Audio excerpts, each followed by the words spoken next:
أعوذ بالله من الشيطان الرجيم بسم الله الرحمن الرحيم dañuy sant suñ sëñ daara ñaanal ko ngeen ji fay mi doon xëy ji ñun bañ wattu furqaan amuñ sa fay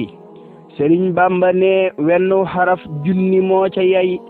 ba kaamil bi mat looli taxul sax mu tudd fay te ñoo dox sa digg ak sa njaboot ak di tee nga xëy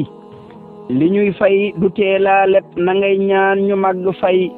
sa xol sedd mooy barkeel li ñuy xam lu ngalawaay te suñ yéene mooy saa suñ liggéeyee di ñëw di fay ki gën mooy ki xam tey xamle furqaanu ngeen ji xëy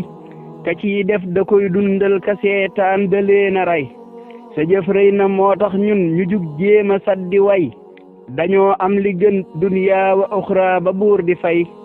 bis penc ba buur naa ku mokkal taril te wëy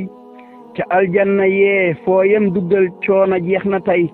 su boobaa sëriñ maxtaar na buur jox la ngeen ji fay di ñaanal ku dib sëñ daara jàmmam di sax di wéy te buur yàlla na dotti xéewal ak yiw te dëkke fay suñuy way jur ak kuy sàmm furqaanu ngeen ji lay dañuy sant sëñ Bamba ka ñaanal ko ngeen ji fay di ñaan sax ci lim bëggoon fi nun foofa buñ ko lay na buur dotti yonnen xéewal ak yiw te may nu lay bu nuy laaj ci bàmmeel ak ëllëg fépp bun nu yay na buur dotti yonnen xéewal ak yiw te may nu lay bu nuy laaj ci bàmmeel ak ëllëg fépp bun nu yay